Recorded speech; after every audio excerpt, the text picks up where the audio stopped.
Hello, everyone. Welcome back to the Four Checks cast. We are your Four Checks. I am Justin Burch. Tim Keefe. Kevin Broberg. And William Godbey. And we're here to kind of just talk about how Denver went. Um, Yeah, we want to just go in that order. You want to talk about watching the stream first? Because none of us got to have that yeah, experience. let's go and talk from watching the stream. So we decided that we were going to all kind of talk about one good and one bad thing. And I was the only person who didn't get to go. So I just watched from the stream. And the stream was solid.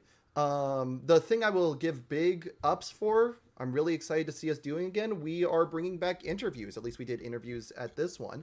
And I think that's really cool. I know one I saw in particular was a player I hadn't heard much from, but we're going to talk about him later when we talk about kind of top 8. I think it's really cool that a player like Caden, who I don't know if other people know him. I had never seen that player. Had a chance to kind of talk about his deck philosophy, talk about all of that.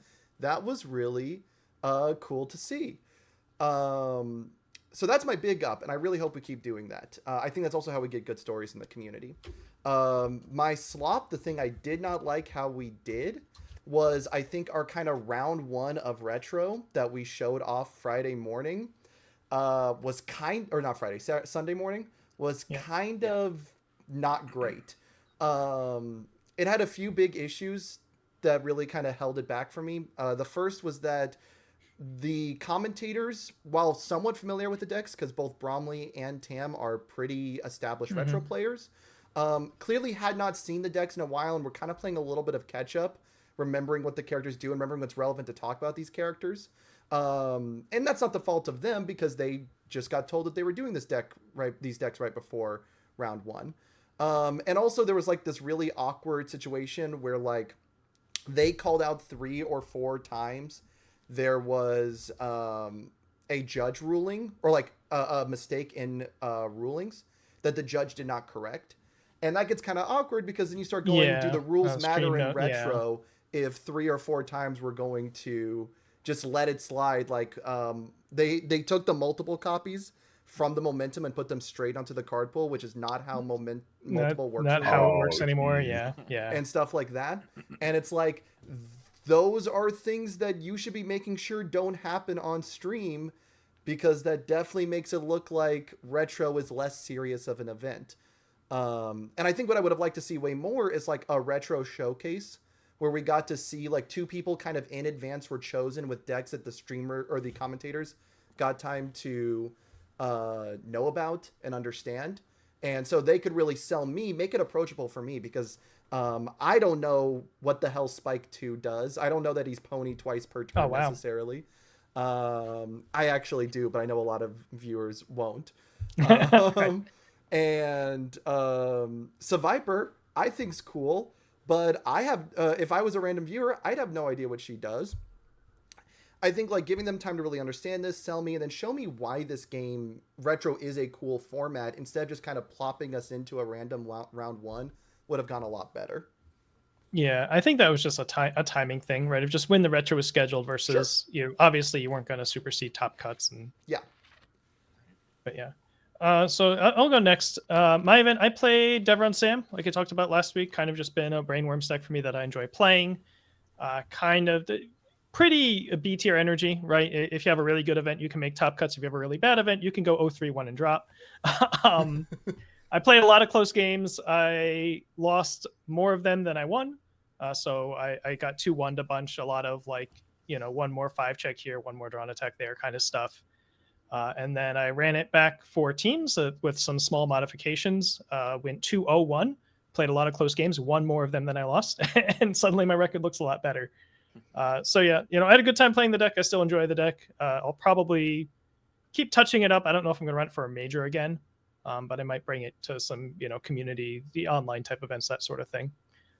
For my prop, this is not meant to be a backhanded prop because the rollout of this was kind of funky, but I do like the open deck lists before rounds now. They sort of announced this as a surprise before round 1 out of nowhere, which was weird. And I don't think this is codified anywhere, but they're going to have players start reviewing their opponent's deck list in rounds before Swiss. And we don't have their reasoning for this, but one can infer that part of it is so that the people on stream don't feel disadvantaged. So, you don't have scouting, that sort of stuff. But from my perspective, I know I spent a decent amount of time in matches looking through my opponent's discard pile, trying to figure out their attack zones, looking for deadlock, that sort of thing. And having the sort of pre-match review of the deck list lets you get that all out up front if players are, smart and paying attention, and kind of just save some in-round time to get matches over a little bit faster, get stuff in within time, that sort of thing. My slop is kind of just broadly UVS Games was not very present here. Levi was there. There was nobody else. We didn't have our usual Paul appearance. Josh Massey didn't come out. Guile, of course, was on vacation, so we're not mad about that. And maybe Josh is sick or something, right? But when they spent like the last 6 months telling everyone that the 2025 regionals was when the real Josh Matsey organized play experience was really going to start up, and ultimately this event was just as bare bones as all of the other recent events that we've had, if not more so, because there was even less presence. The prize wall was there. There were some cool promos, but it sure didn't feel like any sort of a step up in the organized play compared to what we've had overall. So that was disappointing. Yeah, so for my weekend, I played Terrion ultimately in the main event. I was kind of waffling between stuff, and the guess that I was going to decide build my deck on Saturday morning was much realer than I hoped for. I spent most of the day Friday trying to figure out what exactly I had on hand that I could put together. After Barlow, fortunately for me, I reached out and said, "Hey, here's the deck you should play. It's sweet."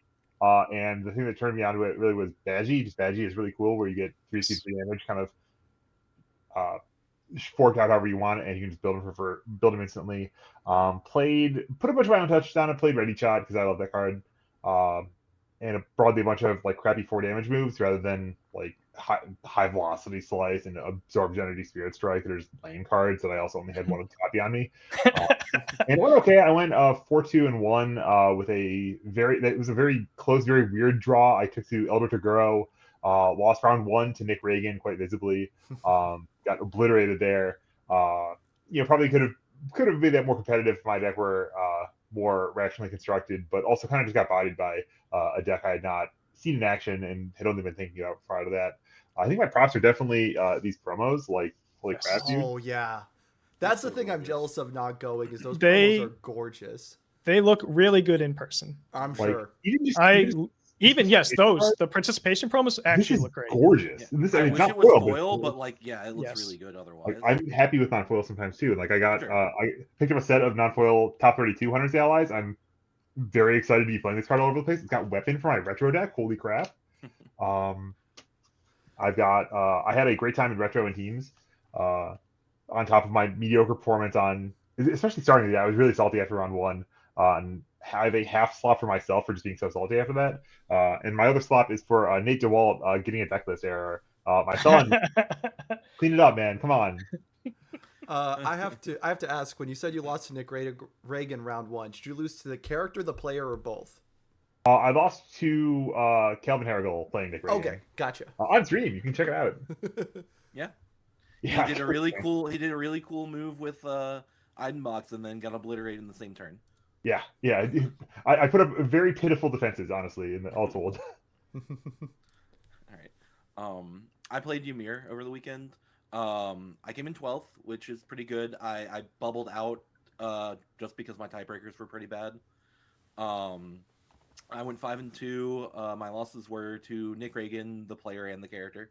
And then I also lost to the super aggressive Hanji deck, because there's not much I can do when my opponent plays 3 Colossus Swats in a row and checks 5s on all of them, along with 2 other attacks. Yeah. Ooh, it was rough. But overall, it was a good run. Like, I enjoyed most of my games. Yeah, I got turn 2'd by both of those decks. It was rough. But for props for the weekend, like, I really like the location. Like, the hotel was really nice. It's better than most of the hotels we've stayed in so far that I've been to, at least. They had breakfast that was actually really good and free. They also had happy hour for 2 free drinks, if you noticed. Yeah, I'm not a fan of like Denver, the geographic location for a tournament. I would be willing to go back just to be at that hotel again. Right, that hotel was and like there was a decent amount of options for food like close by. It was fantastic. Yeah, it was definitely like you want to have a car if you're there. I think the walkable stuff was pretty non-existent, but if you were in the hotel and you were happy with that, that was great. And then if you had a car, there was all kinds of stuff over there too. Yeah, the places nearby were still close enough that even like an Uber felt like it was a waste, but it wasn't that expensive, so we still Ubered to a couple of places and the food was still good. Nice. So whatever. As far as slots go, on the one hand, I love the promos; they look great. But the best way to grind for them was just playing in boss battles. And I think that's the thing I don't really like. Like, don't get me wrong, I like the boss battles. They're fun, but you get burnt out so bad playing 29 to 30 boss battles over the weekend.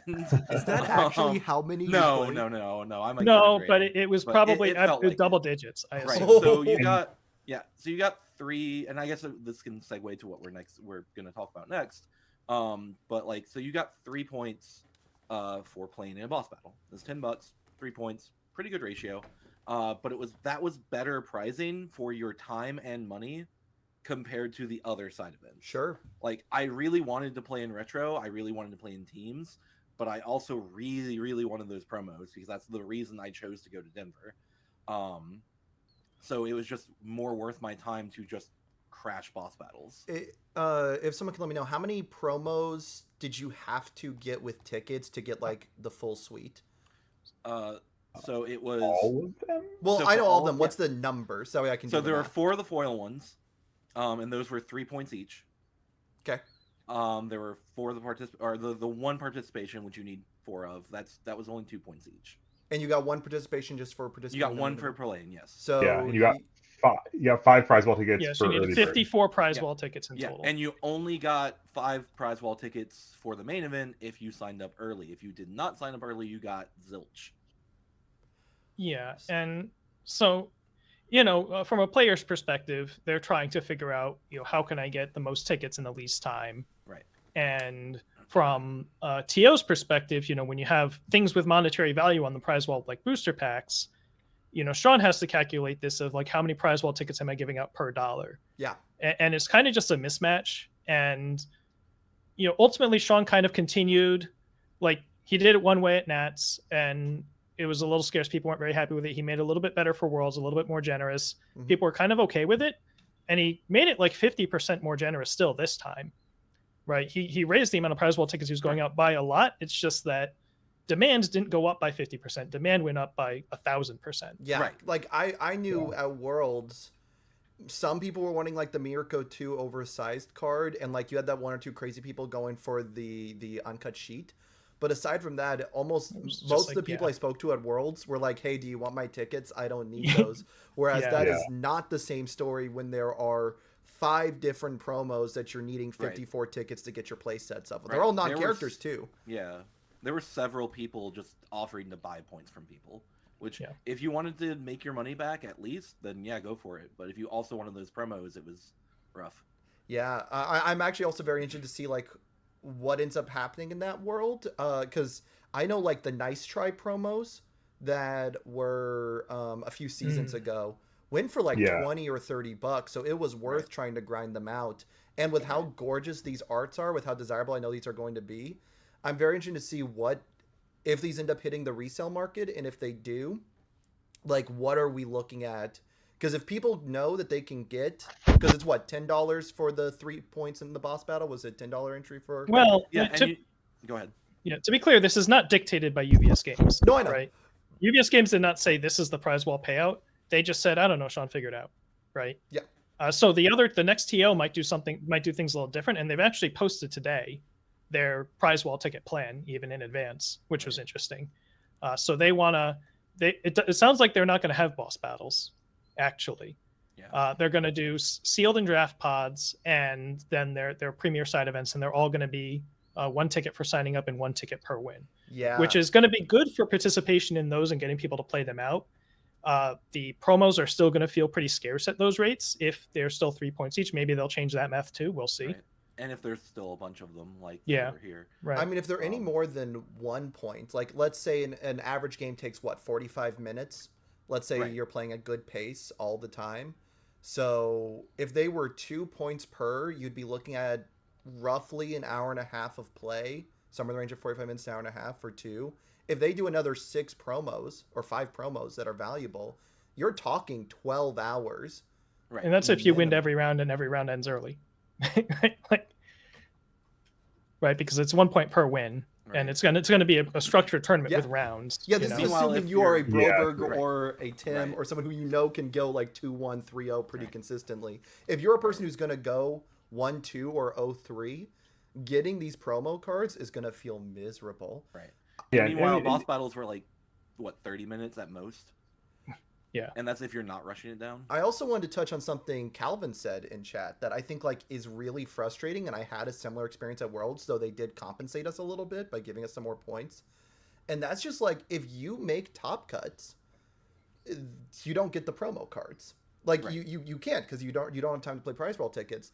And like, we're in this weird position where like, especially once you've got enough points for that day 2 of Worlds, I think there's going to be a real question of like, is it really going to be worth it to go top 8, top 4, whatever, or should I be, grinding side events at that point? Right. Like, yes, obviously, if you're talking raw dollar and like you value all things equally, getting a box or whatever of the booster set would be quote unquote more than the value of the promos.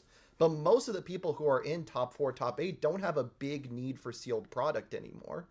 So most of them, I know I personally would value promo cards way more highly in that situation if there were any I cared about. It's wild that it's almost like a foil Tarmogoyf situation where you'd rather not advance in the tournament to have your time to spend grinding side events. Right. And this isn't like unprecedented in card games. I know Yu-Gi-Oh has a thing where like a lot of people going to YCSs, they will not hesitate to like drop as soon as possible. And just go grind out side events, because there they have stuff like you win a giant card, side events and things like that. Yeah, that are very popular. And that's a little conflated by the top 32 getting paid out in points, and in this case, in an 80-person event, I mean, it did not make sense to drop until you had 3 losses. Yeah, right. Slops to Aaron Cook for dropping in the last round. To be fair, I got 17th place by 1/100th of a percent behind Mark Tyner, and that's 25 world points out of my pocket. What if he lost the last round? I still flopped. You should have won. Well, maybe if you had given your deck another hour of thought, Broberg, maybe you'd have. I cooked fine. It was fine.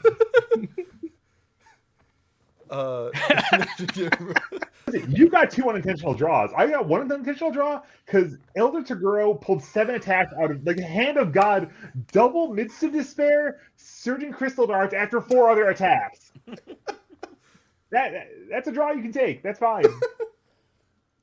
Recoup Time Prison did that to me in game 2. But yeah, so TLDR, they hopefully UVS Games decides to step up and start caring about this and steps in and says like we're gonna enforce a prize wall economy on our TOs, so that they don't have to worry about it and they don't have to throw darts. Supposedly Josh has a lot of expertise in this. He should know what works well generally, right? I know he's used to it at being much bigger events, but still.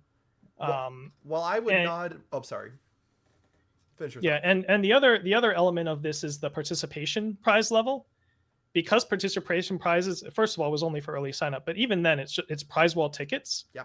And because you have this conflation of prize wall tickets with dollars, the net is, even if you sign up early, you get 1 foil promo and 1 non-foil promo for signing up, plus a couple tickets to spare. And a lot of people didn't feel very excited about that. Obviously everyone's going to keep comparing back to like the first couple years of OP where you get like 1 copy of each promo for signing up, that kind of thing, or there'd be a VIP level to get that 1 copy of each promo or something like that. And participation drives attendance, I think. It's hard to map out. It's hard to remember exactly what went to what event. Right. But you think of like that Nats, that was the biggest event ever. That was also, one of their biggest prizing outlays ever.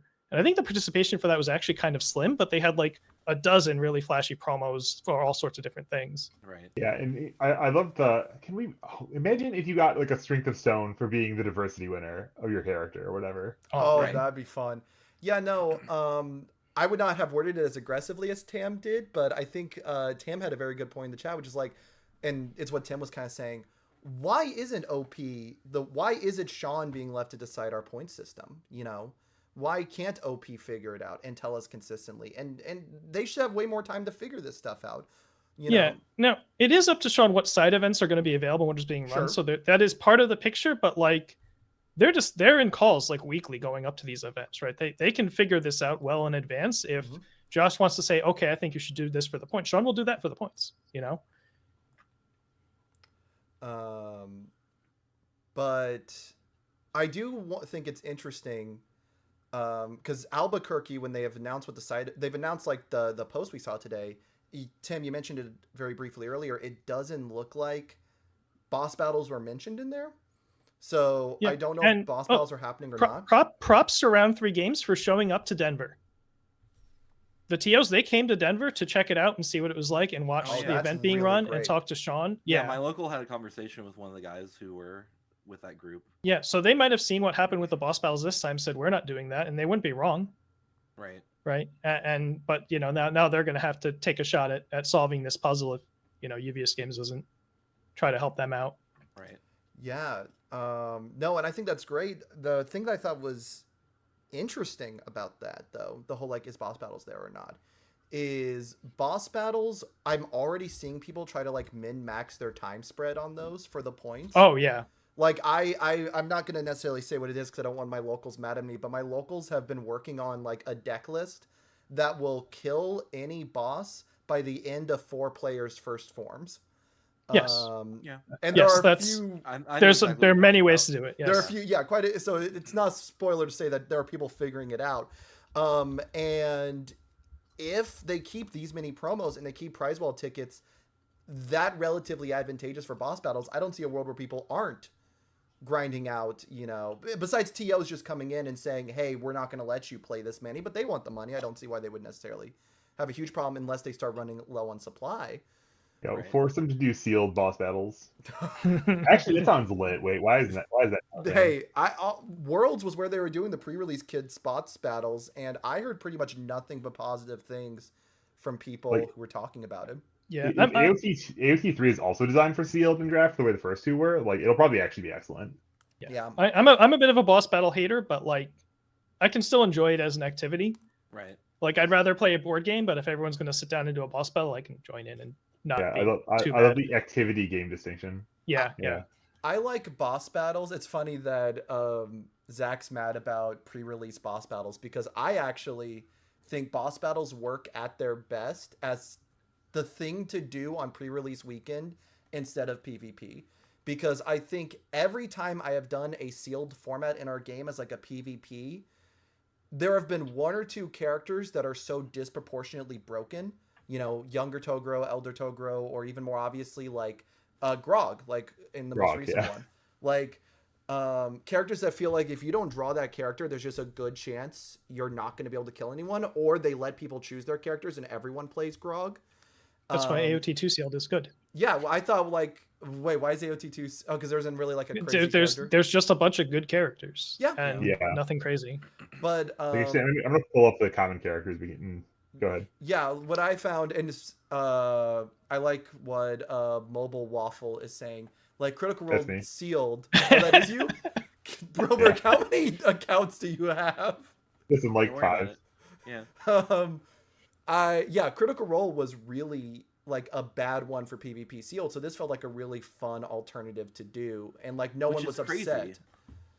Because you would think that the set that introduces boss battles as more of a wide thing would be geared to be able to play against it. I think it is Critical geared. was serving many masters, and one of the masters was being D&D flavored, and it succeeded wildly at that. Sure. And it traded off some other stuff, like having a thief rule that makes nothing 0 sense in boss battles. Yeah. But I would really like to see like to see a boss battle every pre-release weekend as an option. Like, if you could play as Hanji, Sasha Food Fanatic, or Kenny the Ripper in Sealed in any format, would they not be like top 10 characters in their set? That's fair. Sasha Food Fanatic would be. I would think like Sasha Food Fanatic seems like they'd be crazy in Sealed. Yeah, like every. Well, you don't have a 1,000,001 diff asset, right? You have to work a little bit more. Yeah, you're still a momentum just character. discard a card for momentum. Or Yeah. for damage equal momentum. Fake powerful one. Yeah, she's still good, but it's not like a Grog or Muscular situation, is what I'm saying. I wonder a little bit how Hanji 2 would feel in a sealed environment with just like -3 damage on face. Pretty solid. After they block stuff. Like, yeah, they're all like compelling and competitive, and they can fight each other. And I mean, the Levi's not bad either. I don't know what his rarity is, but anyway. Levi's an ultra, I think. Anyways, yeah. I'm ready to talk about some constructed decks. I will say one thing I did, just to put it out there, the one thing that they did for the prize wall that I do like is that there were plentiful copies of all the promos. Yes. Like, I saw Radiant Visage be really low on day one. I was really worried we were going to have another Rose Whiplash situation with Nats. And then I came back the next day, it was stacked. They had a ton. So, at least props to that. It's not much compared to a whole bunch of things, but at least they learned from that debacle. Yeah, it'll be interesting to see if they bring if those show up at future events just because they have them, or if they'll just like, no, we said these were going to be exclusive. We meant it. A lot of people went to Denver that would not have gone if these weren't supposedly exclusive, but all right, we'll see. Since I want to make sure we're still making good time, let's go and talk a little bit about the decks that made top cut. But before we talk about the ones that are like the top 8, we want to take a moment and talk about some of the ones that had just missed the mark.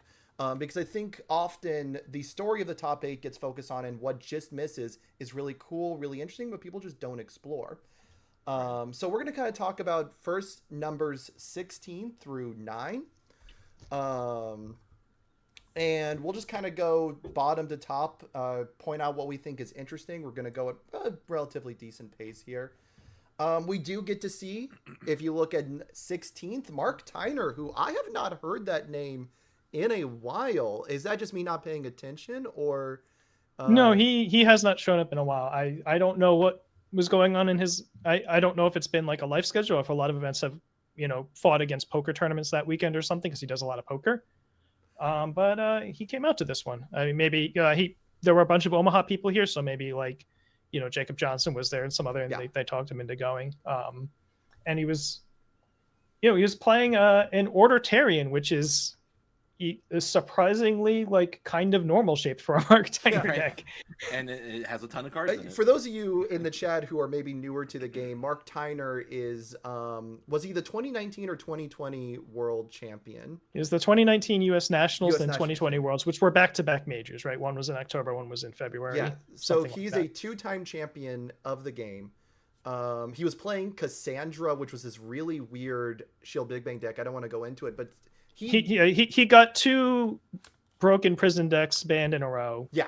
And then went into retro and got a third one, got Kevin's character errated by playing a broken prison deck. So it's really cool to see him kind of showing up again and immediately getting close to that top cut again. Looking at the deck specifically, it's not too much shocking. There are a few interesting choices that I'm curious to see if more Tarians will play. Plow Through Enemies is just a 2-check card that I keep seeing creep up in places I wouldn't expect it. The real story of this deck is that it is 89 cards on top of everything else that's going on. Right. Like 2x Cabal's Ruin, 89 cards gaming. Yeah, I don't know if this fits into a not 89 card list, but I like the cute host Kodo. One of Tarian's concerns is just having the cards to block with when he's giving all this -1,000,000 speed, and Kodo's an interesting answer to that. Yeah, Kodo is a card that I actually really want to see people kind of experiment more with. I think the principle of like, we are Deku, what was it, 4 for a turn? For your older players, that character from Mortal Kombat. Jackie Briggs. Jackie Briggs. Yeah. If, being that for a turn is like really interesting with this card. I think the symbols have just been kind of bad for it for a long time. Like, Order has been the most competitive of them, and Order has been a mixed bag. But yeah, like, all is apparently back. Fire maybe someday will be good, and certainly we see a good order character here in Darien. Hey, fire is a really good attune symbol. But you got to main it to play Youth Host. The last really weird choice on this deck, like most of it is stuff I would have otherwise expected, but Shikasta is a very weird main deck inclusion. I'm curious if someone sees the vision that I'm missing here for why we're wanting to play a backup that just says gain 2 health. Yeah, I think it's an ambition to use Quest Board to build him, to have our one of tutor for our other one of. Mark Tyner missed his Gil Glory days and just wanted to gain some health. Hey, you know what? That's fair. Yeah, he's got the hot 2x healing spell, E-commit, gain 2 health. I will say this deck, I do think that Zach is right to an extent that this deck is definitely trying to be a facsimile of a prison deck. Like taking advantage of Cerritos in this deck is going to be what, -6 to 7 speed, which I think is really cool and things like that. Yeah. He's clearly not going to kill people very quickly with this deck. And that's fine. Like, obviously it worked moderately well for him. Did any of you get to play against the deck? I'm curious to see how it looked in action. No, I sat next to him a couple times. I did not play against anything in the top 16. I mean, yeah. Dan, my local, apparently matched against him, and they drew 0-0. He's saying that Mark was gaining like between 6 and 10 health every turn. That's crazy. Yeah, that tracks. Yeah. Of course, Dan was also playing Ghidorah, so yeah, that's gonna be rough. One thing I think is interesting to consider in here is just the soups. Is to say if we're Terry and we can play with 31 health, we can drag these games out with Baker and all this good blocking. And then Soup says you're allowed to play kind of loose defense. You're allowed to take the first couple hits, and then you'll be able to soup it back over the course of the game. Yeah, I think Soup is a card that, like, obviously, like, it was cracked in Mimic, but I think it probably belongs in a lot more decks than we might necessarily see it in right now. Just because being able to gain health on a 1-diff across multiple turns and also push for some additional kill damage is just really good. Plus, it's a +1 mid block that builds on defense. Like, yeah, I think and you can also just play it on offense even, and just get a little bit of extra value out of it that way. Yeah. All right. Yeah. Yep. I'm not going to talk near as long about the Bill Evans deck. This is a deck that's kind of existed for a while. Bill Evans has topped multiple events. Yeah. Like, I know at least webcam events and stuff with this 4-check Godzilla. 4s and 6s. Yeah. It's 4s and 6s. It is literally. I'll say we might be talking to an empty room, but whatever. At least we have it. It is what it is. Yeah. You have fun stitching this together. You have to put like an interstitial "She Be Dead" character screen. Hey, we still got like half of the top 8 here in the chat. Let me get my window capture back on.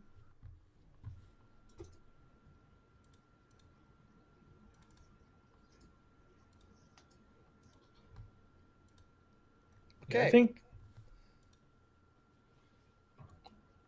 back. We are back. We are no longer dead. All right, cool. Okay, Zilla 64. It's Zilla 64. Yeah. It's the last thing that was said was the 6 and 4s. Yeah. Yeah, it's an easy 6-4. You said the only 5 was City Rampage. Yeah. Yeah. Not much to say about this deck. I think it's a cool deck. Yeah, we've certainly seen it before.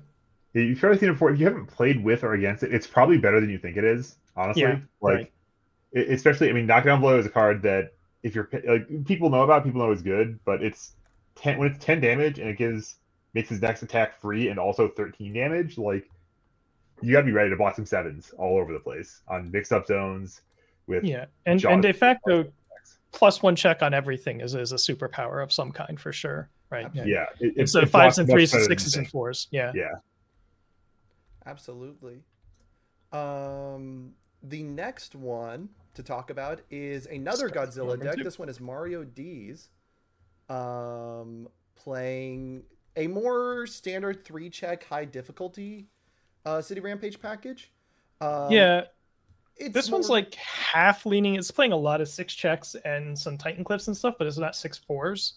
It's kind of it's a little all over the place. I probably a lot of like I like to call it like be more decisive, where Like, all right, what cards do you actually want to run? There's so many 2Xs that are just like Right.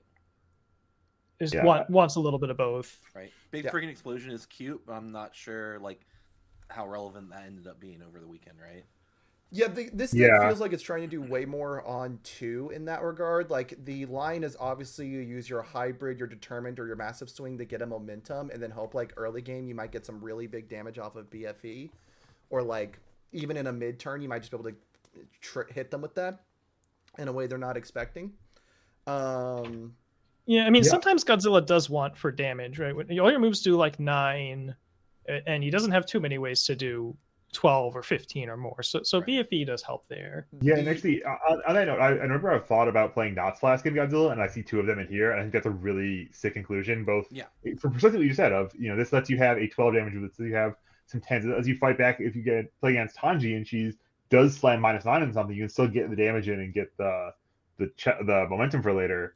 But then also it plays great on defense, where you have 34 life plus a flask. That's just that much harder to get through. The only card that I do want to like touch on here that I think is like a sign of what you might see more of in Godzilla's in the future, I think Inspiring Song is crazy for these Chaos String Rampage decks. It's a very solid replacement for your 0 diffs that you lost. It's a good replacement for your 0 diffs. It is buildable off Titan Cliff, so in decks where you know your opponent's not playing Breaker, which we get to know more consistently now with the open deck list too. Instead of building in like a pass-through walls, you just go, hey, I'm going to build in an Inspiring Song off my Titan Cliff. I'm going to get to use it to extend further. I think that is going to be big. Yeah, I think to your point about, top 8 versus top 16 and talking about the decks that just missed, I think a lot of people might have taken away that, like, after this event, they're like, oh, Godzilla's dead. He's gone. We're never going to see him again. There were 3 in top 16. Yeah. Right. And subsequently, like, very highly registered decks, Ghidorah was the most registered deck. None in top 16. Right. Yeah, Godzilla's still clearly doing, like, no matter what, whether you think he can top 8 or not, he is clearly serving as a gatekeeper role. If your deck cannot answer Godzilla stringing multiple attacks on you on turn 2 or turn 3 that are all 10 damage moves, you are still going to struggle. Like, these are going to be hovering in those upper middle tier tables, and you're going to need to be able to answer it. And it's kind of subtle, but one thing I love about Godzilla decks generally, you can see it especially in this Mario list, like, it's the zone mix-up, right? You have the 4 Titan Cliffs where you just know that's going to be coming. You have to be ready for it all the time. So you're just holding 9 damage Titan Cliffs, you're going to get blown up, right? He's going to get the momentum. He's going to get the build. It's going to be a very hard game for you. But then there's also Determined Advance, the unscalable speed that guarantees momentum. There's the big swing as the first momentum, the powerful 2. Then there's the 2x Big Freaking Explosions. But then there's also 9 low attacks, one of which is Smashing Stomp. But again, just clowns you if you have to hold it, where it draws part and gets momentum and deals a bunch of damage. Absolutely. Yeah. Also, it's worth mentioning, going back to what Tim said about like these Godzilla still made top 16. The one that made 10th only bubbled out of top 8. Slots 8 through 12th were all 5 and 2, so they all had a chance. It was just tiebreakers that kept them out. Absolutely. Touching on the 13th deck, this is a deck that we've kind of seen different versions of for a while. We especially saw like a lot of decks go for this at Worlds because a lot of the Australian players showed up with a deck like this. And that's a one-punch Deku deck. And it's we're running like 10 or less attacks. This one's not mainboarding any Spirit Sword Ultimate, which I think is very interesting. And it's inside, isn't it? Huh? Yeah. They're on the side, but they're not mained. Yeah, it's inside. Fade to Black is like a really cool addition to the current. I think that's the most notable addition in here, right? The deck lost Evil versus Good, but Fade to Black is a pretty good consolation prize that gives it a capacity it didn't have before, really. Yeah, like the only issue with Fade to Black would normally be like if there's something at response speed before the attack, like when something gets a stat buff to reset, similar to like a Desperate Struggles. But I think that's the only one that existed prior to this, and that's rotated out. So unless you see that card again, this answers most of the on. I believe Desperate Struggles is still around, but yes. Is it's a set 4. It was a set 4 promo, I'm pretty sure. Oh, it was a set 4 promo? My bad. Then that's the only card I can think of that this doesn't really answer. And in fact, the only card that I don't think the One Punch Deku deck that I'm just glancing at has a good answer for is, I guess, Dr. Ichigaki. It can Power of Love that one too, actually. Oh, can it? Yeah, play an attack Target first. Yeah, and it has 10 attacks, so it can play the lead in attack, right? Yeah, you have the BMI busters to do this too. Yeah, quick boomer moment. Right, when people talk about the old Grey Wars meta and the quote-unquote 4 attack decks or whatever, they were never actually 4 attack decks. They were very often 7 attacks, and it was 3 or 4 of the kill one and 3 or 4 of a card called Widowmaker or a card called Jade Crusher to play before the good one to knock out a bunch of defenses with an enhanced step and then play the big one. Like some folks played this is kind of the 4 attack decks, but they were just like usually worse. They weren't the ones hovering around the top. Yeah, much, yeah. Overall, what I will say before we move on is like I think One Punch Deku is in a very interesting place. I want to see it. It is one of those decks that I keep feeling like doesn't feel solved, anywhere close to solved, despite the fact that it's been doing similar stuff. It feels like the foundation lineup has changed a lot almost every iteration I've seen of it, and I'm very curious to see if someone finally figures out the we cover all of our bases One Punch Deku deck. Yeah, I'm almost sure that I think the guy must have lost the last round or something. Because I think there was another Deku deck that was playing a much broader suite of weird attune cards, a much broader suite of like void control. Like I'm almost certain he had Donegon in play, or maybe this was he had it in teams. Yeah, you fished one in teams, but I think he was playing that in singles. It was James Hicks, right? This one's Brandon Jones though. That's a name from a bit of yesteryear that a lot of people might recognize. That Brandon Jones was at this event. Yeah, cool. and if you saw me jerk up in my seat 30 seconds ago, because I saw the Mighty Nine in this deck list. Yeah, I think that's insanely cool. An asset we can summon the strategic maneuver that draws 2 cards sometimes. Like that's cool. Yeah. I played a 3-diff that sacrifice draw 2 cards. Right. Yeah, absolutely. And then some loser named William Godbey managed to do okay with Ymir, I guess. Continuing the World Championship net deckers stream. Yeah. Will, you want to talk a little bit about your deck? I mean, there's not really a ton that's crazy about it. I took your deck and I took Tim's deck from Worlds and just kind of mashed them together. I took the things I liked from both decks and took out the things I didn't like from them. I think the only real thing that I put in that you guys weren't playing was Experimenting on Quirks, because I just really like that card because I find a lot of situations where I don't have any health missing when I transform and don't have any of the attacks that burn me. So like, it was nice to have every now and then. I played that card a lot in Rikiya Katsukame. So I want to hear one question or answer one thing, because the thing I thought was the coolest from Tim's deck that I wasn't running was the what's the Momo attack? Canister. Yeah. I thought Canister's really cool, like building in, if you can sack a 2-diff to build in a recoup or sack a 1-diff to build in a shapeshifter. Sure. Why elect not to run it? There's a lot of 5-diffs. Like, Fair enough. I get spooked by a lot of 5-diffs. Canister's a 4-diff. Canister's kind of, yeah. It's as much a 5 as dual needle lunge. Yeah. In my book. I just have bad luck checking 3s for my 5-diffs and my 6-diffs. I want to take the risk. That's all. That's it. I get it. I was just curious because, like, I know when I was looking at building Ymir in this format, that was one of the things I was going to steal from Tim's list. I think that card's sick as hell. Besides that, yeah, everything's what you expect. Why only 2 replicators? I mean, I just didn't feel like I had space. Like, I wanted to keep it kind of as tight as I could. I think I'm 65 cards, 66. I am 66 cards before character. So like 66, 67 is kind of where I'm at, but like with 21 attacks, I really just wanted to keep lower, and I think I valued everything else at more than Replicator. Sure. I had a lot of moments, especially the decks I played against, where I didn't want to give my opponent foundations. Yeah, that makes sense. So, I mean, like, sure does say your opponent gets a face down. Right. Like, it is kind of a downside. Like, it's definitely worth it a lot of the time, but I don't know. I didn't feel like I needed it that badly. I might have needed it more against like the aggro decks I lost to, but I think I'm losing to those anyway. Sure. Last thought before we move on. Do you feel like you lost a lot with New Training's death? Not really. Like, I mean, maybe I don't guaranteed flip on turn 3, but I think there's enough defense here especially on the life symbol, that you don't really care. Sure. Like, and I will say False Visage is a kind of nutty attack with this character. I don't know if I'd 4x it, Mm-hmm. but it did feel good whenever I saw it, as long as I had things to gain more than 1 health. Now, would you consider playing Shakaste to gain 2 more health? No, I would not. No. Maybe if I took out the replicators altogether, but no. But I did dome Americo for like 14 speed and 45 damage on my first attack because they let me get that strong. Felt good. Hell yeah.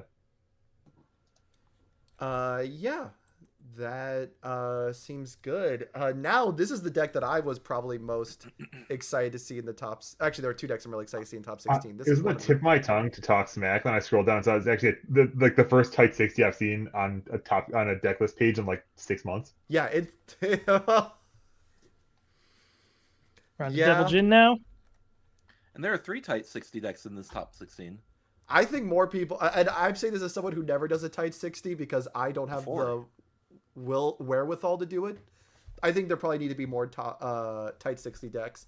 I think this list is really cool. I am so glad it was not going for the Spellstorm version, because the Spellstorm version sucks and it's all I play against when people are playing this character.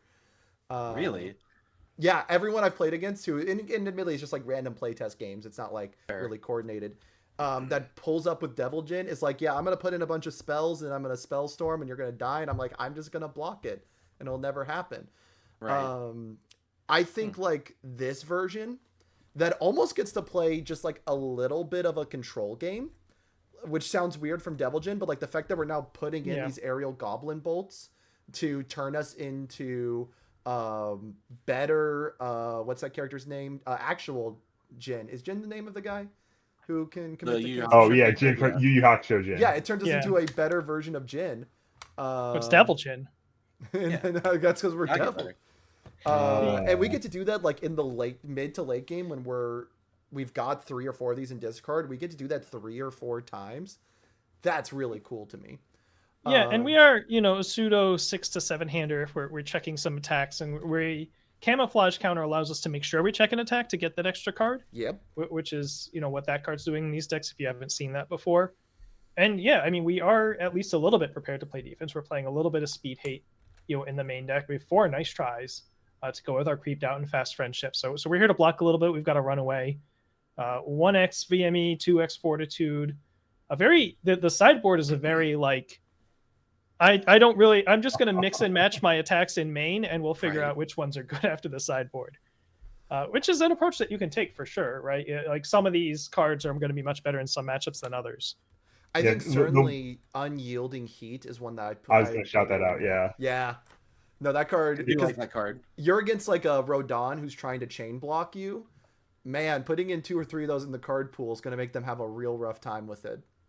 Yeah, conversely, if you're playing against like a Tarian who's just trying to say, here's my 3 high for 4 shitters, like, yeah, I'm not unyielding heat you every turn you try to do that shit. Wait, it's after an attack is blocked. Oh, that's so cool. It's Flame Aura. Oh, hell yeah. All right. Also, shouts to Sebastian. We love Sebastian. Oh, nice. I see you guys know the names a lot better than I do for older players. He's one of the Florida guys. I think he's also like relatively newer, but he's great. Yeah. I don't know if I've like ever had a conversation with him, but he's great. I did find it funny when Broberg was like, man, it's really cool that Godzilla will mix their zones up, and then we go to the 10th place Godzilla. The schmixiest. And runs. Oh yeah, and then we have 10th place, yeah. 2 high. And then 18 low attacks and 2 high attacks. Good old reliable Lowzilla. Yeah, it is a Lowzilla list. Piercing Thornlands is a cool card that probably should be seeing more consideration. I mean, it puts you on Earth instead of Chaos. So that's probably why it doesn't. Oh, I mean, even just beyond Godzilla. Like, I think a deck that is doing like low momentum shenanigans, especially putting Black Abyss into momentum, I think that feels really cool. Yeah, this is. Got to talk to Yari a little bit about this deck, and he was kind of working about this independently. He doesn't want to look at a lot of net decks for this, right? He just likes Godzilla, and he was playing lows and throws, which is an old adage, or saying there was a period of the game where me and a couple other people would just like show up to an event where half our attacks were low and the other half were throws, we just like put damage on them, and it kind of worked out. Yeah. Just like more than it felt like it ever should have.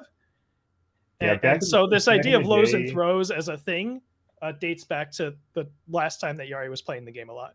So he tried to build a lows and throws Godzilla and eventually decided, you know what, this is better. It's just lows with these two Titan Cliff mix-ups. Yep. Part of the story of lows and throws back then was that the standard format was a little smaller, the card design was a little worse, but you didn't have it tuned, and there were symbols that legitimately had like single digit. Yeah, low jack blocks. squat for low blocks. Yeah. One thing I will say I do like about these decks that are like 90% one zone, but just like a couple of copies of the opposite zone, is they do put you in like this weird, awkward position, especially in a deck like Godzilla, where that move's gonna be 10 damage if he's done a rampage before it. If you just hold all low blocks, you better be prepared. Like, I can handle just eating 10 damage unblockable to the face. Right. So I always like to see when there's just a little mix up. And that's 10 damage unblockable to the face that built him an Ultra Regeneration. Oh, Yes. yeah. True. Yeah, this is a another kind of a classic. I know this is something that I've done. I did this with my Lilith deck back in the day, where pretty much the whole deck was low zone, and then there were 2 Akimbos, which was a high damage, high attack move you could slot in there. Yeah. And then finally, a man after my own heart, and I believe, Will, this is your locals, right? Yeah, so this is John Ash. Yeah. Apparently he used to play back in 2019. He was at 2019 Nats apparently. I think he said that he's Mark Tyner's one loss in Swiss. But I don't that means he nuked him with Ken, probably. I don't for the net format. I don't remember what he was playing. He might have been playing Jada. I don't know. I just remember him telling me about it. But either way, do we have any smilers in chat? I want to interject. Yeah, I'm technically in chat. Yeah. I am Smiling's biggest defender. I will defend her till the day I die. But this is basically just a deck. So John said that he wanted to try playing the game again. And he's a friend of Jesse Allen, Jesse from Roanoke, who Tim and Broberg both know. He was like, all right, cool, I'll build you this deck, and he put together a Life Smiling Titan deck and gave it to John. He tested it a little bit, swapped out stuff at the event, so there's like some questionable things in here that we just weren't able to find replacements for at the time. But he showed up and he kicked some ass with his deck, so props to him. He did better than all of my people. So I think it's a really cool deck, and there's some stuff because this has been one of those characters I've continued to tinker with on the side basically every set to figure out if I can bring her back. And like this 9/3 is basically turns us back into old Smiling Titan. Right. Like, it is a 12 speed for 13 that committed a foundation and blew up a foundation and flipped a ready on their field. So it's consistently unblockable. And then, so I can zoom out so you can see the other side. On the transform side, whenever an attack doesn't get blocked, it burns them for an additional 2 more. So it's like you're getting +2 damage on all your unblocked moves. Right. So it kind of turns us into old Smiling Titan again, which feels pretty good. Because you're definitely putting speed on most things in this meta. Wait, this is the ultimate wombo combo. If your opponent's at 12, you have the Flip Colossus Destructive Power in play, right? You have Burgle in play.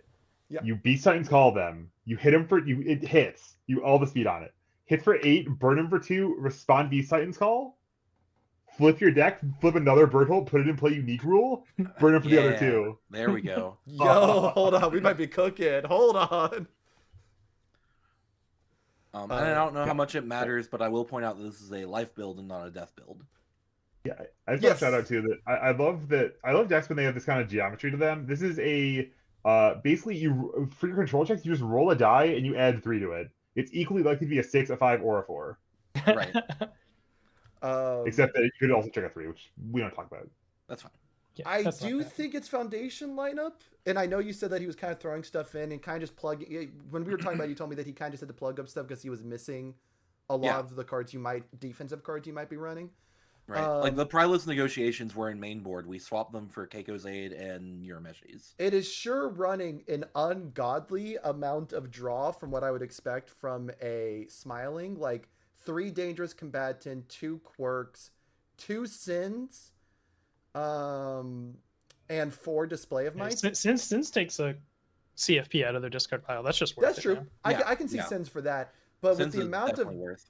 oh, and then also 2 Sweet Satisfaction, I have to wonder if we really need this much draw in anything where we're playing maybe 2 attacks. No, he specifically said Sweet Satisfaction. He hated it. He Yeah. never used it all weekend. He is like, I wish this was any other card in my deck. Yep. I do think it's really cool that we're going off of the death symbol for a little bit. I think there is some cool stuff here that he's getting to do with the life symbol. But looking at the high impact cards, I am curious if he continues to iterate on this deck, if he will just pivot to death eventually. Yeah, he said, I think we were talking about it on the way home. It's something that he didn't hate. He enjoyed it, and he might work on it after the event, but he has other characters he wants to play around with. Yeah, sure. And since he made top 16, he gets his day 1 invite, which is more than he could have hoped for being out of the game since 2019. So he's just going to have fun with decks, but this is definitely in his back pocket. I kind of want to see Incredible Display in here. We're stacking all the 6 checkwood block foundations. Oh yeah, I would have absolutely given him one. Like if I had any on me, I would have absolutely thrown them at him and put them in. Especially given that this is a character that really struggles for momentum outs. Absolutely. Right. And it's a character that gets to get to free momentum on top of that. Right. But yeah, moving on to the top. Oh, actually, are there any thoughts on the top 16 before we move on to top 8? Just anything you thought, final notes of what was really cool about it? I think we touched on everything. Yeah, we're good. All right, then let's go and talk a little bit about top 8. Now, we were pretty on the money when it came to our guesses for what had a good shot to win it all. We had predicted in our last week, and we'll talk a little bit about our full predictions later on in stream, but we had predicted Rodon, Nick Reagan, or Tarion to take it all. And the most represented deck was Nick. The second most represented deck was Tarion. And the winner of the whole thing was Rodon. So that's really cool. I want to take a look at some of the specific stuff of what the decks are doing. Let's talk a little bit about Nathan's. Now, you said Nathan got a deck list error? Yes. That's unfortunate. I can't imagine how you get a deck list error with a deck that is, was this 80 cards? 82 cards? Yeah. Well, see, sometimes you can somehow convince yourself to put 3 copies of Badgie on your deck list for some insane reason. Oh, that's rough. How could you not play 4 Badgie? Like, that's the whole reason we're here. Right. Is UVS Ultra not loading for anyone else? Yeah, UVS Ultra might be dying under the pressure. Oh, well, that'd be unfortunate. It's loading for on stream, so they can see it on stream right now. Okay, that's good. It's very bad for Nate that he not only got his deck like a game loss for deck check, he also was paired into Nick Reagan, the player and character, for his top 8 round. Yeah, and I think like this is one of the things that Tarion is a little bit scared of is the Nick Reagans in the format, because that deck is just so aggressive. And Tarion needs like a turn or two usually to really establish its defense to be in a great spot. Yeah, it's an interesting matchup. Like, I think it's very swingy, it's very high variance. I mean, I played it in round 1 against the list that put 2 copies in top 8, but then they both lost in the round 1. So clearly Nick Reagan is a superior Nick Reagan. Scoreboard says, like, can't argue with that. But yeah, you know, it's swingy. Like, he can whiff, he can miss, and he can also hit 200% smash. And then if he hits 200% smash, you know, you can have item box, you can have the tools to fight back, you can have a lot of speed hate to actually test those attacks. Then it's, you know, how much does he draw in his 5-hand size? How much does he play for value? You know, if he like hits a death from above on turn 2, does he pump in the damage, or does he draw 2 cards and play for the longer game? Kind of those kind of calls. How much defense does he play? How much offense does your Tarion play? It's all very the push and pull universes. I think is very much in play in that matchup. Right. I think a great thing this deck has going for it is it's got 1, 5, 9, 12 that I'm counting copies of Breaker 1 or Breaker 2. Most of them are Breaker 1s, but then you've also got the Dawn Martyr for potential Breaker 2, which if you're worried about that turn 2 aggro, being able to really hit one of those breakers early is great. And I think it's got a breaker for every zone. Low, yeah, it really does. Dazzled, high with the velocity, and then mid with the assets. Feels pretty good. I think it's hard for me to look at Tarion lists and like really evaluate them, because you're going to see a pile of green cards and mostly similar attacks, and then a bunch of and you kind of have to have experience with Tarion to really usefully comment on how these decks are running. Right. But I feel like you could spend a whole stream just talking about the 3 different symbols for Tarion because they all have some merits. Mhm. I see Wild Pussycats on the life symbol as something that is probably a pretty big boon for the deck because he wants to fill his discard pile and he really wants to find actual foundations. Right. Yeah. I think there's a lot of cool stuff. As someone who's mostly seen order iteration, I think it's really cool to see a life one do well. And there are like stuff that I would not have thought about putting in Tarion, but I think is really cool. The Hunter's Ally is obviously meant to pick up Wild Pussycats, but if you're good on foundations, you can also pick up either an Airy. There's a lot of ally assets, actually. Yeah. That's my brain room with Tarion. Is I want to build a Hunter's Ally that's there to pick up the assets. Right. Oh, I didn't even realize Badgie was an ally. Yeah, so Badgie, Doty, Ein. I'm assuming Nate was doing this to not just me, but he sure builds to 1 million and then puts Ein in play and says, "You're going to discard 2 cards because I'm going to untap this Ein with Doty." Yeah.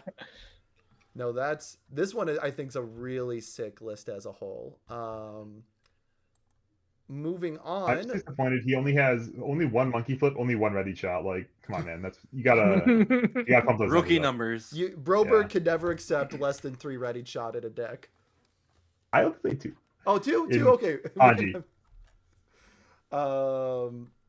Now we get to talk about the 112, 116 card decks from hell.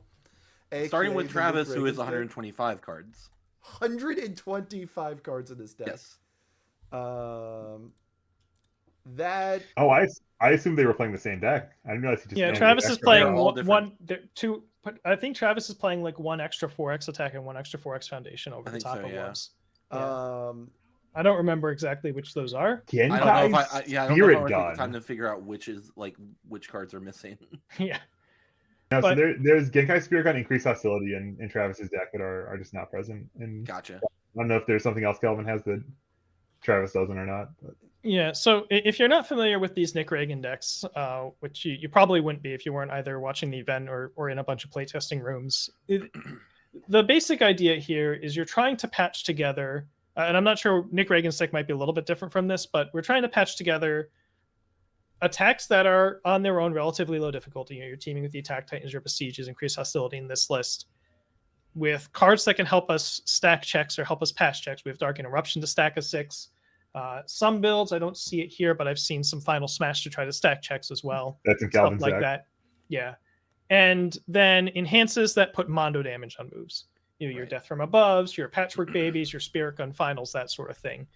And so between those 3 things, you're hoping to get like 2 of those 3 on every attack, enabling you to play a string on turn 2 or turn 3 that is very much, a lot of 5, 6, 7, 8 speed for 8, 9, 10, 12, 13 damage. Right. In a very, it looks like the backside of a Ymir string or a younger Toguro string, but a little bit faster, and that kind of thing that is tried and true to be pretty good at killing people. Now, of course, you are a 5-hander instead of a 6 or a 7. There's some inconsistencies there. You're running a high attack count. But clearly, it works well enough to put 3 in top 8. There are a few interesting things that I think this deck is doing in particular in that regard. Genkai Spirit Gun is one that's not going to be run in the Nick Reagan one. We're going to talk about in a bit, I believe. But it's really cool, the idea of like, hey, if we hit this off of one of our things that we know they have a hard time blocking, we're going to get to like stack a 5 or a 6 on top of our deck and just get to keep stringing. This one is clearly dead set on stringing. And part of that, I cannot stand this card anymore. Lethal Slash. This card, every time I see it in a list, drives me insane because it feels like it keeps showing up in places it has no right to be in. But it sure is just a Crow and Frog that draws you a card as a 4-diff. Yeah, I think it's easy to look at Nick decks and think, or easy to look at Nick and think, oh, all of my decks need to have enhancements before I can play them. And the truth is just like, if you consider a deck with or without Lethal Slash in it, you'll only flip Lethal Slash so often. And if you happen to, that's your only attack, you're allowed to whiff. Like that is an outcome that is acceptable from that ability. You can just hit 8 foundations. And it's just a cost of doing business when considering what you get when you put Dixon Hands on top of Lethal Slash. When Lethal Slash gets another ability from another attack, it's out of this world good. Yeah, I've certainly seen. So I've tried to experiment a lot with like a really small, like 80, 90 card Nick Reagan list. And the issue I've run into when I build those versions is like the ceiling is more consistent because I'm going to hit those high value pieces more. But since I'm not running these like value cards like Lethal Slash and things like that, which are good even when I whiff, my floor goes down dramatically when I hit those whiffs. And it can feel like a game ender if I whiff on one of my high impact attacks. Whereas here, this deck goes, hey, these are still getting +2/+2, +3/+3 if we've got a Science Bros out. And we might hit more to just kill you on top of it. We might not. I don't really care at this point. I'm still throwing big stats at you. And if I get one of my good ones, you're going to die. Yeah, and I thought the run one I played against Wub was actually very instructive in terms of the other thing this deck gets to do, which is that Nick Reagan's a five-hander, and five-handers have certain five-hand size problems, right? If you are, and especially once you are attacking on turn 2, you only have 5 cards to defend with, and if you spend your cards attacking and then building, you have absolute 0 defense. That's dangerous. And if you draw a hand that's too many attacks, you don't get to build very much. If your opponent breakers you can be very fragile to that. And just quietly hang out in the foundation base. There's 4 Supersonic Flight, 4 Polite and Well Spoken that just say, I'm going to have more objects to play with. I'm going to have more cardboard to put on the table. When I go in and don't get the kill on turn 2, then I'm going to have more cards to play with. And my stage is going to swell out to being a deadlock stage on turn 3 and turn 4. And then I can play a pile of 6 different attacks. And it's fine if I check 2s on them because I have so many cards in play from those early economy plays. Yeah. Also, a ton of your attacks also just draw cards. Like Multiple Bites draws 1, Death from Above draws 2, World's Weakest Hunter is probably going to hit because it's going to be fast. It draws 3. You draw so many cards with this deck. Absolutely. Yeah, so I think that it's cool that the game that gets to play like it doesn't play a one-dimensional game. It doesn't play the complete all or nothing. I win or I lose on turn 2. It is frustratingly powerful though. Yeah. Oh, I agree. I'm going to skip over Barlow's list for just a moment so we can just knock out the 2 Nick Reagans that are pretty much the same deck. There's a few changes I want to highlight. When you look at the 5th place Calvin deck, the biggest ones is it's running just a little bit smaller at 116, I believe. And it's running instead of the Genkai Spirit Gun. So when we poke them, we get to stack our deck. Now it's just Final Smash. Hey, enhanced speed, we're going to get to stack our deck. Either we remove this with Nick Reagan ability and we are going to stack our deck with like a card that we want to check or draw, or we're going to play this card and we're going to stack a true 100% or something that we know we're now not going to whiff on Nick Reagan because we're going to get this crazy card ability. I think that this is a really flexible card in Nick Reagan, and I want to see it experimented with more in the character. Yeah, Final Smash when it's a 4-diff is a wild card. It's really, really good. Especially when it's a 4-diff 7 for 8. The only question is like this card definitely feels better in formats where people are consistently not putting on pressure till they're at 8 or more foundations. And when you look at like what Top Cut had, like the Hanji deck might be able to stay under 8 if it wants to, or it might go above 8. If it really wants to, yeah. The Nick Reagans are 5-handers, so they're not going to get to 8 for a little bit probably. The Tarians are going to have so many assets, it may be a few turns before they get to 8 foundations because they're really fine often being at 5 or 6 foundations for a while. The only decks that really we're going to consistently have to get to 8 foundations are probably going to be the Rodon and the Mitchell deck. So that's the only issue I see with a card like that right now. But he doesn't mind just pasting the enhance on something else though. Sure. Right? Just like all the other stuff in the deck. And you can always just check good on it, Yeah, and like I said, there's still plenty of reasons to play the card. That's just the only thing that keeps it from being like the broken 4-diff 5 high for 6 that stacks a card. Let's look at Barlow's order list. Now, this is the Tarian that I had just a little bit of experience because I played a little bit against Barlow, and I know, Kevin, you kind of played a very similar deck to this one because Barlow let you borrow his list. This is a cool Tarian. There's some really interesting cards that I was not expecting to see from this character, mainly that we're playing Tavern Landing. Oh yeah, yeah, yeah. I got to contribute something to the brainstorm, I guess, when he sent me his list, and I said, like, what's your thoughts? And I said, I kind of want some more crappy 4 damage moves you can just kind of throw out there and get gold tips momentum from. And Tavern Landing has the schmoove play where you can play some other attack, put Badgie stats on it. You have to be a little awkward with this. Then attack with Tavern Landing, respond, pick up Badgie. It picks up any card from your stage. Replay the Badgie on a 5, and then play your, let's say, your Patrick Pity or Bedazzled Helmblast, and now get that extra 3 damage from Badgie off of that as well.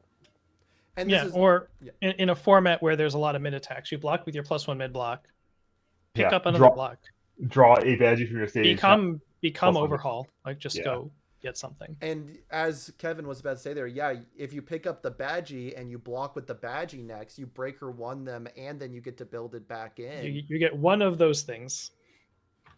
Badgie actually is truly a Star Trek card, and it is a secret rules trap. I hate that. I hate that. I'm so mad. Are you kidding me?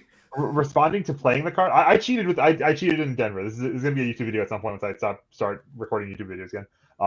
I cheated in Denver because I hit someone Breaker Plus build. The build ability responds to playing the card, which is like playing an enhance. And the Breaker responds to resolving the card or doing the enhance, or like resolving the effects. And so if you respond to build it, it's not your card pool to Breaker with. And if you Breaker, you are responding to the thing after the part where you just decline to play the response to build it. Why would you put that? Why would you design a card like that? Oops, that's why. Didn't know. Is the most personal. Whoopsie. Yeah, that's. Okay, no, that's fine. That's cool. My bad. Oh man. Yeah. This is probably should be the next rules video.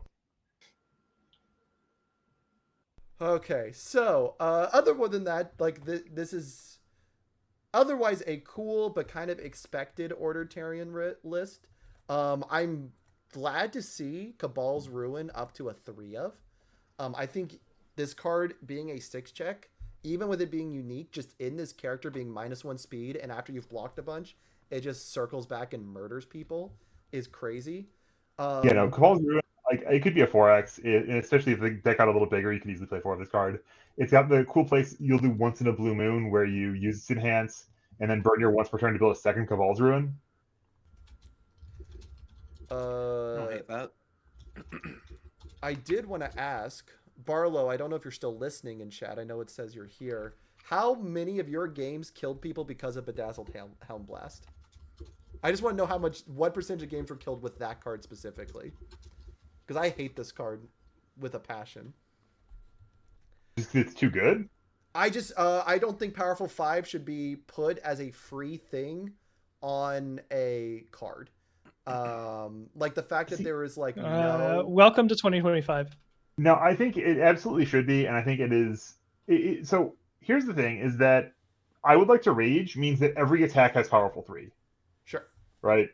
And if you just had you could have a terrain that says every attack has powerful 3, and it wouldn't change a single thing. It wouldn't change the game at all because powerful 3 is a mediocre trade for a momentum. It is a adequate reward for getting momentum. It is a thing you can build your deck around if you really try.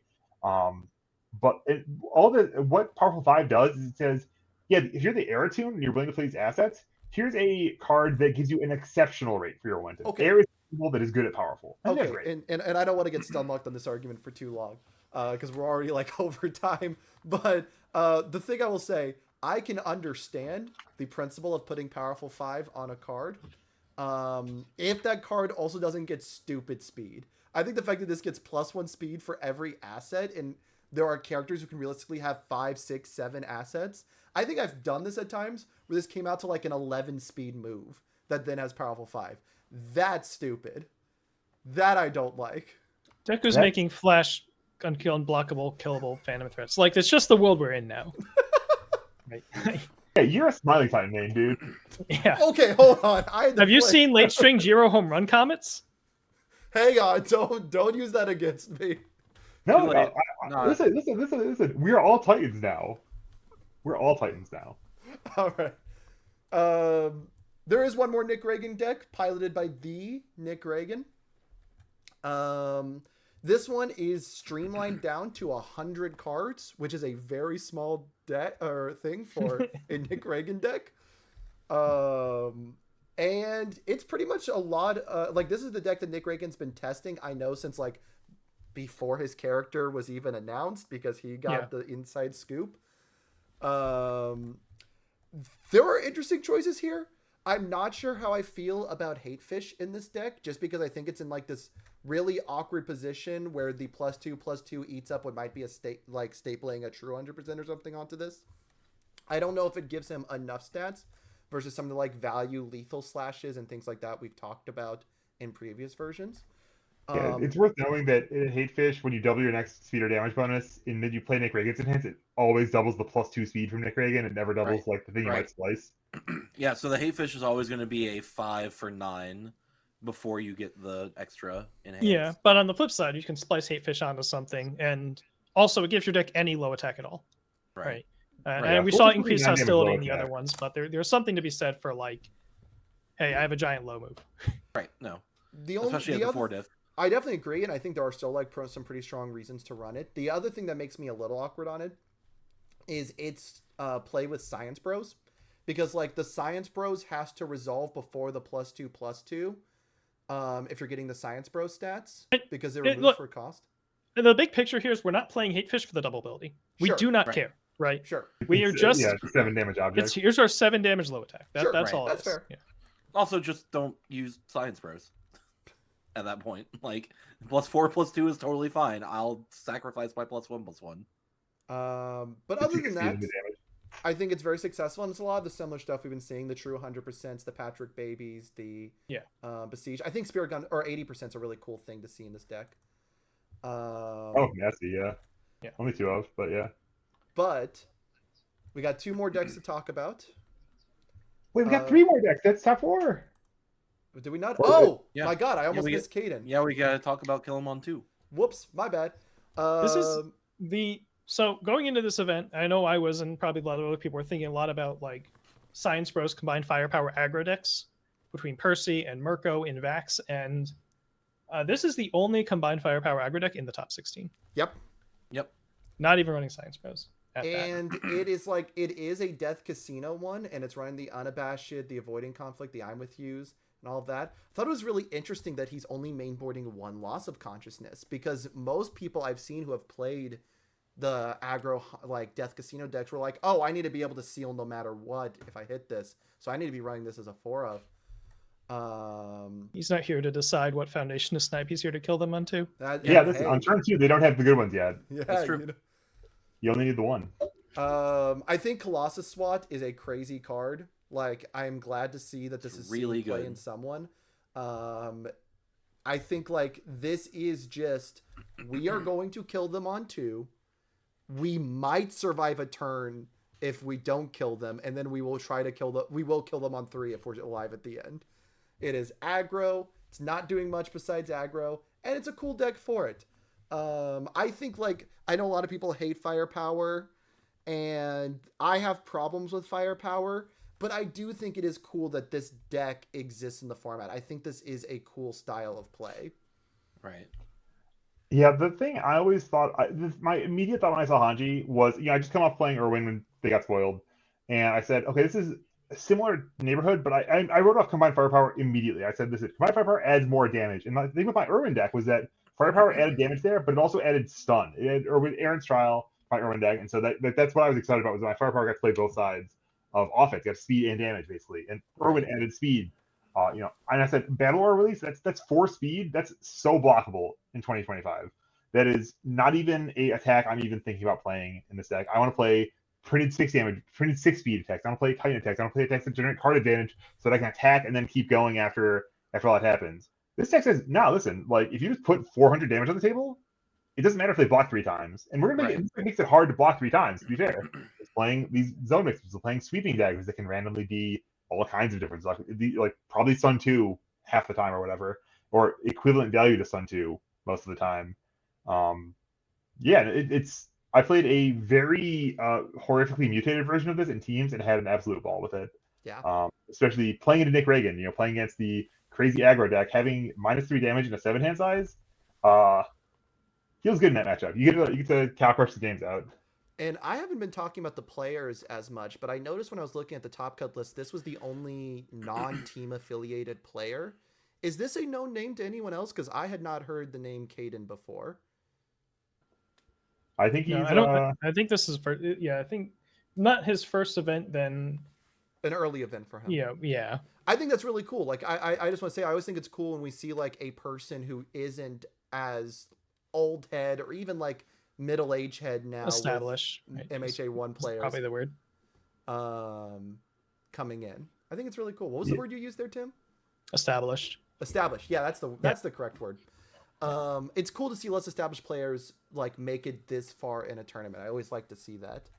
Yeah, it's great to see, and you love to see a deck that knows what it's here for, right? I will say he was really funny in his interview too for that reason. He's just like, I'm just here to kill people. Like, right. He certainly won over a couple people in the Discords. Then we have Justin Martin's number 2 deck.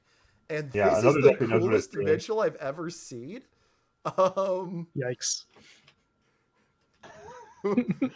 It's simultaneously coolest and also by far the lamest. Let me be clear. Yeah. I say cool from a like thinking about deck building angle, not from a how this is playing in the middle of the game angle. Yeah, same. Deck was insanely cool. Like, I am not contradicting you when I say it is also the lamest deck. I agree. It is very cool and it's very lame. And I think that it's I hope Justin takes it as a compliment. Yeah, no, it should be, because this is insanely cool from deck building. It's like, hey, Mitchell's struggling to find 18 to 20 good attacks that are really worth playing. Why don't we play the best 14? The ones that are going to freeze, the ones that are going to kill people. And then we play some of our defensive stun. We kind of board control them on their turns until we find the line. And even if we don't, there's a good chance on turn 3 or 4 we're going to hit Coin Must Task, and we're going to rip all of the good attacks out of their deck. Right. And they're not going to be able to kill us anymore at that point. And for what it's worth, we were talking about deck size earlier. This is only a 61 card deck, so 14 attacks in 61. It's lighter than a lot of decks, but if you see an 80 card deck that only has 20 attacks, which is not horribly uncommon, I think maybe it's a little less common than I'm giving credit for, but like it's not a crazy ratio. No, right? you are looking at about 24% attack here. As a 6-hander, normally I would have told you that that's going to be too low. It's like 14 attacks, but it's really only 12 that you might be playing on their own. Big Fist Bash, you're almost never just playing on its own. I mean, Big Fist Bash, pick up Heaven Piercing Ice Wall is fine value. Pick up Patch for Big, you can kill someone. Hey, that's why I said on its own, because... Okay. Yeah, sure. You need to have something to pick up. Yeah. I mean, I think part of the idea is, like, all of these attacks, like, every time you're not going in for the kill, you just review one of these and you store it for later, right? Right. And then when you do want to kill someone, you find a way to discard them all, and then you have them all. Yeah, you have a lot of ways to discard momentum too, so... I will say... yeah, I forgot how cracked Mitchell is. This character's insane. Oh, this character is great. And I will say, like, any character who can turn Heaven Piercing Ice Wall into Freeze 2 and Stun 2 upsets me on a level I can't fully explain. This card, when I watched, Top 4, and I think he used Coin Must Task to get them, gets a bunch of Heaven Piercing Ice Walls, and freezes like 4 or 6 on his board. I go, okay, sure, man. That's cool. Great. Yeah, and you ultimately, not to go without mention, this is using what's become a sort of a standard model deck that we've seen repeatedly now, which is a character or a deck that can generate lots of momentum, put VME down, and your defense is automatic so long as you can draw some cards. Yep. We saw this in Ryuki, we saw this in Mimic, and now we're seeing it in this Mitchell list. Right. Yeah, VME is a crazy card that, like, it just answers so much. It just says, like, I have not had a game where a person had a good amount of momentum in VME and I wasn't immediately miserable in that game, just because I know I have to do everything to get through that. So what's the over under that Mitchell hits an errata and vertical maneuvering equipment gets untouched, just like the other characters that have used it? I don't think they're not reacting to one result. Yeah, on one deck and one first top of all, from cut. this tournament, I don't think either. I don't think either, anyways. Sure. Because predictions are for next week. yeah, we won't get that right now. Last thing I want to say on this one, I love when we find a weird AOT 1 or 2 card that just meshes with one character. I felt this when like we saw Aaron's Trial and Kevin's Irwin deck, and I'm feeling it now where we have defensive stun 1 with Mitchell. Card. I was just looking at that. Or it's just an additional stun 1. So hard to play this card for so long because there was just no way to e-commit 1. It didn't do it. Like this character, this in Mitchell is so cool. This plus Master of Drunken Fighting means we are trading 1-for-1 on so many foundations on defense in the early game that we're in such a safe spot against a lot of these turn 2 decks. I think it's really cool. This deck's really cool. Like I think the Hacker plus VME package is really powerful. Having 30 life, it's just hard to kill this, hard to fight through this, especially when he's gonna be stunning you and freezing you. It's a deck that's probably really frustrating to fight against, and I did not get a chance to do that on the weekend. Sure. I'm glad I dodged. Same. Last one I want to talk about. Yeah, speaking of decks, I was glad to dodge. I hate not to toot my own horn, but I had predicted that Rodon would take the whole thing. Now, when you predicted that, did you expect Ascend to Battle to be in the deck list? Okay, sort of, because I do a lot of playtesting with Porat. And I didn't know if Porat was going to be the one to take it, but I figured if Porat took it, Ascend to Battle would be in his deck. He swears by this card. I still don't fully agree to it, but I've never won with Rodan a tournament, so what do I know? I think the shape of this, when I look at this, I think a couple things happened, right? So prior to this, Rodan has struggled for damage, right? Yes. And part of that is that the attack lineups always wound up being kind of 5 diff heavy, or like it was playing 4 diffs, it was like random plummeting punches and things like that, just to like have some attacks that weren't 5. And Critical Role gave him a pair of legitimately good 4 difficulty attacks that can do real damage or real on hit things that people care about. And because you're able to use that to reduce the cost curve of your attack lineup, now you can run Ascend to Battle as a late string, sort of Damocles that says like, yeah, you can block this really fast animus shot. You can block, my sweeping daggers with God knows what on it. But if you expose yourself, I have an actual dunk that I can play at this end, commit out for, and it's going to do 15 or whatever. Yeah. When I was trying to figure out how to word this deck, like what the playset is, it's kind of waiting for the shields to be down. And once the shields are down, it throws a bunch of unexpected damage at you. And that's going to be with the Ascend to Battles. But also, like, we chose as one of our 0 diffs to be Space Terror. Now, yes, 0 diffs aren't as good in a post rotation world. But we still have, like, on Void keeping Ares safe. But we said, rather than be better protected against stun, we wanted to go ahead and be prepared for doing a little bit of additional damage. Right. Yep. And elasticity plays in this plan, and Red Ride's the coolest. So yeah, very, very nice iteration on Rodan. I had picked Rodan to not even show up in top 8 because I was worried about those damage struggles, but Andrew has found a pretty good way to answer them here. I also think it's really not to mention, obviously, Combined Firepower adds some damage. Yeah, Combined Firepower. I also think Red Ride's the coolest is really cool. I had experimented with this card back in Smiling Titan because we were looking for like exact math, because she would get to like 24 or 26 or 28 very easily, but many characters are just 2 over that. And this is just a good math card, and I think it was like crazy when I think it was finals. He's playing against Justin Martin. The shields are down, and he plays like he flips 2 Red Riots and a Space Terror for +5 damage immediately before he's going to do the rest of his stuff. So I think that this is a really cool iteration on Rodan. I would love to see it kind of experimented upon more. Time will tell if Ascend to Battle is really the play or not. I'm going to say the most obvious thing on the planet. All right, if I were to play a version of this where Void were trying to take their shields down, I'd put in some Spirit Glass. Ooh, yeah, I like that. That's fair. I like that a lot. Which one's Spirit Blast? Spirit Glass. Oh, yeah. Look at their hand and get rid of one. But yeah, that is the entire top 8, and we have gone way past the time we were expecting. Yeah, we knew that was going to happen. We knew it was going to happen. We thought about we also doing had like a 10 weeks. minute thing that you're going to have to splice together. Yeah. Yeah. True. Yeah. Put 10 minutes back on my clock, Judge. We're only an hour 20 minutes in. Anyway. So, we did want to take, if people are still down for it, real quick and kind of just talk about what our prediction results were like. Just real fast. Blitz them. Yeah. I sucked. Let's see here. Let me pull up what we got because I calculated it all earlier. So here were our list of what we had. The first question was most represented character. I guessed Ymir, and Kevin and Will both guessed Grog, which was, of our 4, the most represented, tied for 5 each.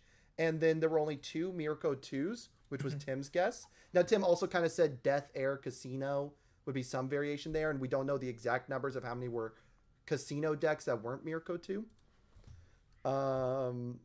At least 2 of the Vaxes, and I think there were only 2 Vaxes.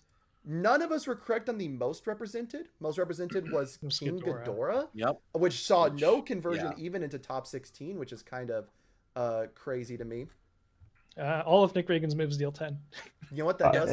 That'll do it. And that is a very draw-prone character. I know there were a bunch floating around the draw bracket. Andrew with 1, yeah. In terms of who we thought would win the event, Tim guessed Tarion, which got knocked out in top 8. Kevin and Will guessed Nick Reagan, who got knocked out in top 4. And then I guessed Rodan, who ended up taking it in finals. Point to Justin. If we're on the board. In terms of who will miss Top Cut, that was a surprise. Tim was the only one who guessed a character that did make Top Cut. Tim guessed Rodan. So a little bit off there. And then me, Will, and Kevin's characters all did not make Top Cut. I forget what mine even was. I think I guess. I also forgot. Will, what did you guess? I know you guessed Pony. I know I guessed Pony, and there were 0 ponies at the entire event. So I extra won that one, apparently. Well, I remember. It wasn't surprising as of Saturday that she missed, right? Right. I guessed Percy, which I believe there was only 1, maybe 2 Percys. I know Rebby was on Percy and was at some point on a win-in, and I think she winds up going X3 by the end. She was at the top tables all day, though. She did very well. She was definitely on the line to make it. But all of our characters missed out on tops besides Tim's. So who was the most surprising would just depend on your interpretation of what was a surprise. True. Right. Cards that we haven't seen a ton that will top this tournament, or that we will see higher represented at this tournament. Tim and guessed Hero's Upbringing, which saw 0 copies in Top Cut. Will guessed Draw Your Swords, which saw 0 copies in Top Cut. Kevin, I knocked out the player who had Draw Your Swords. Well, sorry, you lost more. I know, I did it to myself. You know, Kevin guessed True 100%, which had 12 copies in Top Cut. And then I had 2 guesses. I had Badgie for a 1 character will show it off, which had 8 copies in Top Cut. And then I had Patchwork Baby as my overall, which had 19 copies in Top Cut. Mainly because Justin Martin and Barlow were both using it as well. Yeah. And then finally, even though Tim has got, I think, last place in all of these, yes. Tim does get to win 1. Because in terms of which card count in the best Nick deck, Tim got it at 100 cards, right on the money. Kevin came in second at 110 cards. And then Will and I tied for last at 116. It's because Nick betrayed us and took 16 cards out of his deck. He took 6 cards out of his deck and then moved 10 to the sideboard. That's literally what he told me. I think, without saying who did better, which was me, but, without saying who did better in this, overall, I think our predictions were pretty reflective of what the actual tournament had. We got the 3rd most represented character in our guesses. We got 5 of the top 8 And our I mean, guesses for a brand new, like 2 weeks after an event, right after a rotation, Yeah. 2 new big scary champ cards, like Yeah, I think we did pretty good with our finger. We had a pretty good finger on the pulse of the meta. No, clearly, just like everyone watched the podcast and said, yeah, those are the characters to play. And so then they showed up with the characters that we predicted. I'm cool with that. I like that. Hey, I believe we are the podcast with the most high-ranking players. So, you know, got to go for something. It's good. Large XP have 4 people, right? Like, no one else has 4 people on their cast. So like, they can't have 4 of the top-level players. I think UK versus is the closest to that. Response on play, I think, often has 4, but I think they rotate people. That's fair. That's fair. All right. I think that kind of goes for everything for this week. Yeah. Next week, presumably ban list predictions, which may be very boring. And then question mark. We'll see what happens. Yes. Yeah. The answer is probably going to be no bans because, you know, we've got... Yeah, I don't know if anybody expects anything, but we'll see. Maybe someone will feel spicy. And if any of the viewers have anything that they want us to talk about, feel free to let one of us know and we can talk about Zach, we have 4 players. We also have 3 of top 8 of Worlds. I'm sorry, Zach. Anyways, would people like to go ahead and shout out their stuff? Yes, HVH Tim. This is a Thursday weekly thing. Thursdays at 6:30 p.m. Central Time. Yeah, so already. I have a YouTube channel at Setonis, Cetonis. I'm going to be finally recording my Critical Role box opening video this weekend sometime. Obviously, you know, people have seen plenty of these open, but I like to just kind of like pick a random card from each pack and talk about those. And I might do a little video. I do videos very sporadically, but I'm thinking I might do one on this new open deck list thing and some ways you can approach it and some heuristics you can use when you have those 3 minutes to go look at your opponent's deck list. I think a lot of people didn't really know what to do with that at the event. Yeah. There's a lot of people just like, yeah, I don't know, and then put the phone down and sit around for 3 minutes. And I think we can be better. So yeah, I agree. Yeah, I have a YouTube channel, Broberg Universes, where I explain the rules sometime. I record one of those soon. Will, do you have a channel? I got nothing. Well, I don't have a personal... I got this. While I don't have a personal channel yet, I do want to go ahead and mention that I have created the VOD channel for this podcast. I was going to have the uploads for episode 0 and 1 up before the start of this cast, but the YouTube editor decided to delete all but 11 seconds of the footage of each episode. So I'm sure that's a fault on my end. I'm going to figure it out, and we should have it up for y'all tomorrow. So pay attention to the Discords and Facebook channels where all the stuff is, and I'll be posting an announcement so you guys can go back and watch these VODs as soon as we get it. Other than that, thank you all for coming out. We really appreciate it. This was the 4Checks Cast, and we will see y'all later. Yeah, see you next week.